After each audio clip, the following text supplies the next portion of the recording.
فمثله كمثل الكلب إن تحمل عليه يلهث أو تتركه يلهث ذلك مثل القوم الذين كذبوا بآياتنا فاقصص القصص لعلهم يتفكرون ساء مثل القوم الذين كذبوا بآياتنا وأنفسهم كانوا يظلمون من يهد الله فهو المهتدي ومن يضلل فأولئك هم الخاسرون.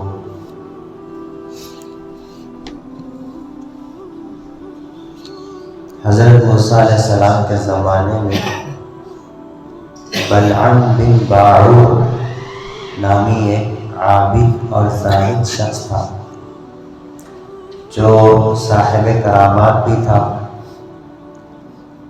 کرامتیں بھی اس سے ظاہر ہوتی تھی، لیکن اس نے دنیا کی لالچ میں حضرت موسیٰ علیہ السلام کے لشکر کے مقابلے میں جو کافروں کے لشکر ہوتے تھے ان سے مل گیا اور ان کو تدبیریں بتانے لگا. اپنی روحانی قوت کا استعمال کر کے باطل کی طاقت کو مضبوط کرنے لگا. وہ یہ چاہتا تھا کہ اس طرح کرنے سے مجھے دنیا کا مال و متاع حاصل ہو جائے. اللہ تعالیٰ نے اس کو علم دیا تھا، تقویٰ دیا تھا، ہدایت دی تھی. اگر وہ چاہتا تو حضرت موسیٰ علیہ السلام کا ساتھ دے کر اپنے آپ کو بہت بلند کر سکتا تھا، لیکن اس بدبخت نے اللہ کی طرف سے دی ہوئی نعمت یعنی علم، زہد، تقویٰ اور صاحب کرامات اللہ نے اس کو بنایا تھا. ان ساری نعمتوں کی اس نے ناقدری کی. بجائے بلندی اور کامیابی کا رخ کرنے کا پستی کا رخ انہوں نے کیا اور نفسانی خواہشات کا وہ شکار ہو گیا. تو اللہ تعالیٰ نے بھی اسے گمراہ کر دیا. پھر اللہ تعالیٰ اس کو ایسا گمراہ کیا کہ اس کے بعد پھر اس کو کوئی ہدایت نہیں دے سکتا.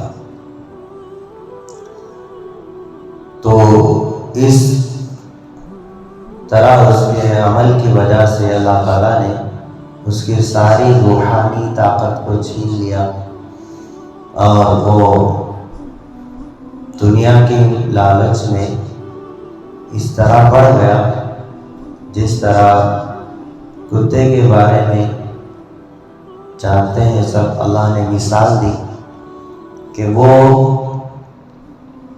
ہر وقت اپنی زبان لٹکائے پھرتا ہے، چاہے اس کو لوگ دھتکار دیں تب بھی زبان کو لٹکائے پھرتا ہے، چاہے اس کو کوئی نعمت مل جائے تب بھی وہ زبان کو لٹکانا نہیں چھوڑتا. جو شخص مال کا لالچ ہوتا ہے اس کی مثال کتے کے زبان کے لٹکانے کی طرح ہوتی ہے. اس طرح اللہ تعالیٰ واضح مثال کے ذریعے لوگوں کو تنبیہ کرتے ہیں.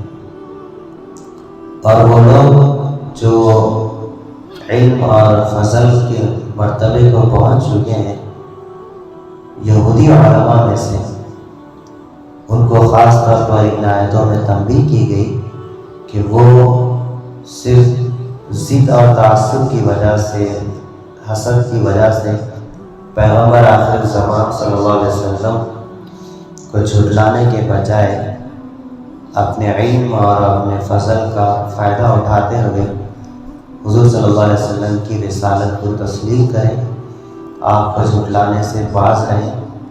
یہی تمہارے علم اور فضل کا تقاضا ہے جو اللہ نے تمہیں توریت کے ذریعے دیا ہے. پھر فرماتے ہیں کہ لوگوں کے ظاہری علم اور فضل سے آدمی دھوکہ نہ کھانا چاہیے، کیونکہ اللہ کے یہاں جو آدمی کا مقام ہے، علم کے جتنا آدمی کے پاس علم ہوتا ہے، علم کے مطابق اگر عمل ہوتا ہے تو پھر وہ اللہ کے نزدیک قابل قبول ہوتا ہے، وہ معزز اور مقرب بندہ ظاہر میں جو کچھ بلعن بن باعور کو دیا گیا تھا اس سے مثال دے کر فرماتے ہیں کہ ظاہری علم اور فضل کا کچھ اعتبار نہیں ہے جب تک کہ اللہ تعالیٰ کی طرف سے اس علم کے مطابق جو ہدایت دی گئی، جو توفیق ملی، آدمی اس کو اپنا کر اپنے آپ کو پرہیزگار نہ بنائے جب تک اس کا علم کا اعتبار نہیں ہے۔ اور اصل میں ہدایت یافتہ لوگ وہ ہوتے ہیں جن کو اللہ ہدایت دیتے ہیں، اور اللہ ان کو ہدایت دیتے ہیں جو ہدایت کے طلبگار ہیں، ہدایت کے تعلق سے کوشاں ہیں، کوشش میں لگے ہوئے رہتے ہیں۔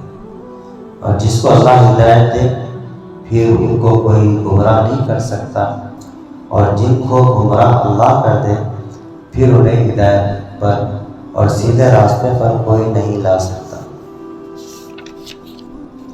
اور پیغمبر تم ان لوگوں کو اس شخص کا حال پڑھ کر سنا دو جس کو ہم نے اپنی آیتیں دی تھی، پھر وہ ان سے نکل گیا تو شیطان اس کے پیچھے لگ گیا، نتیجہ یہ ہوا کہ وہ گمراہوں میں شامل ہو گیا۔